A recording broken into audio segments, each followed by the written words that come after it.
اللہ تعالیٰ کبھی آزمائش کے لیے اس کے رزق میں تنگی کرتا ہے تو وہ شکوہ کرتا ہے کہ میرے پروردگار نے میری اہانت کی، میری توہین کی، میری بے عزتی کی، یعنی چاہیے تو یہ تھا کہ مجھے بہت کچھ ملتا، لیکن معاذ اللہ اللہ تعالیٰ نے میری بے عزتی کر کے مجھے بہت کم دیا، شکوہ کرتا ہے۔ اللہ تبارک و تعالی آگے یہ فرماتے ہیں کہ اگر یہ رزق میں تنگی آتی ہے تمہارے تو در حقیقت اس کی وجہ تمہارے خود اپنے تمہارے اعمال ہوتے ہیں۔ رزق میں تنگی کے دو مطلب ہیں۔ ایک مطلب تو یہ ہے کہ آمدنی کم ہو اور اتنی کم ہو کہ اس میں گزارا نہ ہو سکتا ہو، یا کم ہوتا، بہت ہی تنگی کے ساتھ گزارا ہوتا ہو، یہ بھی رزق کی تنگی کی ایک شکل ہے۔ اور دوسری رزق کی تنگی کی شکل یہ ہے کہ آمدنی دیکھنے میں تو بہت ہے لیکن برکت نہیں ہے، اور اس کا نتیجہ یہ ہے کہ ساری آمدنی ہونے کے باوجود آدمی ہر وقت کسی نہ کسی الجھن میں گرفتار ہے۔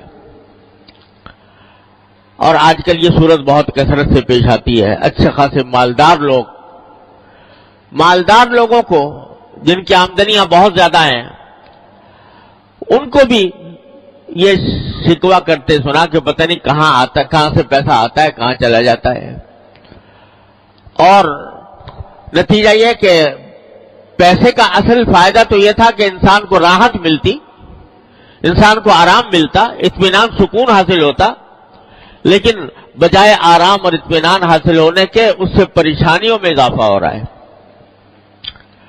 یہ ہے بے برکتی۔ آمدنی تو ہے مگر برکت والی نہیں ہے۔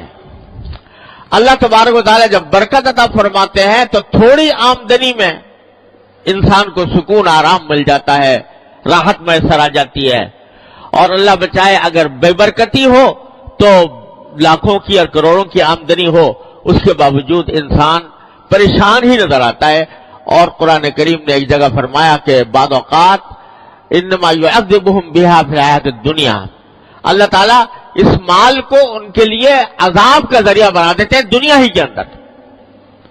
یعنی مال تو بہت ہے لیکن مال کی حصول میں، اس کی تلاش میں، اس کے جو سرگرداں ہیں، تو اس میں دن کا چین میسر ہے، نہ رات کا آرام میسر ہے، نہ بیوی بچوں کے ساتھ وقت گزار سکتے ہیں، نہ اپنے گھر والوں کے ساتھ اطمینان کے ساتھ بیٹھ سکتے ہیں، راحت میسر نہیں۔ پیسہ ہے مگر راحت نہیں۔ یہ بھی رزق کی تنگی کی ایک بدترین شکل ہے۔ تو اللہ تبارک و تعالیٰ دونوں قسم کی تنگیوں کا، اس میں الفاظ جو ہیں دونوں قسم کی تنگیوں کے کو شامل ہیں کہ چاہے آمدنی کم ہو یا آمدنی میں برکت نہ ہو، دونوں کی وجہ در حقیقت یہ ہے کہ تم لوگوں کے حقوق ضائع کرتے ہو۔ لوگوں کے حقوق کیا ضائع کرتے ہو؟ پہلا ذکر کیا یتیم کا، لا تحاضون علی طعام بلکہ لا تکرمون الیتیم، یتیموں کی عزت نہیں کرتے۔